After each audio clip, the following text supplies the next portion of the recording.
அரசாங்க வேலையை உறுதிப்படுத்தக்கூடிய கிரகங்கள் 3 காரக கிரகம், அரச கிரகங்கள். அதில் குரு பகவான் நல்ல ஒரு உயர்மட்ட வேலையையும் ஒரு அதிகார பணியையும் குறிக்கிறது. உயர்மட்ட வேலையையும் ஒரு தலைமை பண்பு கொண்ட ஒரு வேலையையும் குறிக்கிறது. செவ்வாய் சர்வீசஸ், யூனிஃபார்ம் சர்வீசஸையும் அதிகாரமிக்க ஒரு ஆளுமை பதவிகளும் கொடுக்கிறது. சூரிய பகவான் உள்கட்டமைப்பு பணிகளையும் ஒரு தலைமை தாங்கக்கூடிய நிலையையும் இந்த சூரிய பகவான் கொடுக்கிறார். இந்த 3 கிரகம் தான் ஒரு ஜாதகத்தில் அரசாங்க வேலையை கொடுக்கக்கூடிய காரக கிரகங்களாக அமைகிறது.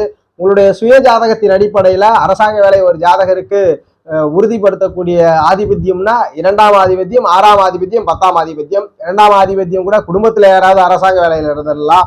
சுய ஜாதகத்துல 6ஆம் ஆதிபத்தியமும் 10ஆம் ஆதிபத்தியமும் அரசாங்க வேலையை குறிக்கிறது. அரசாங்க வேலையை குறிக்கக்கூடிய காரக கிரகமாக குரு, செவ்வாய், சூரியன் அமைந்து விடுகிறார். இதுல என்ன பண்ணணும்னா, உங்களுடைய ஜாதகங்கள்ல ஏதேனும் ஒரு அரசு காரக கிரகம், குருவோ செவ்வாயோ சூரியனோ உங்களுடைய ஜாதக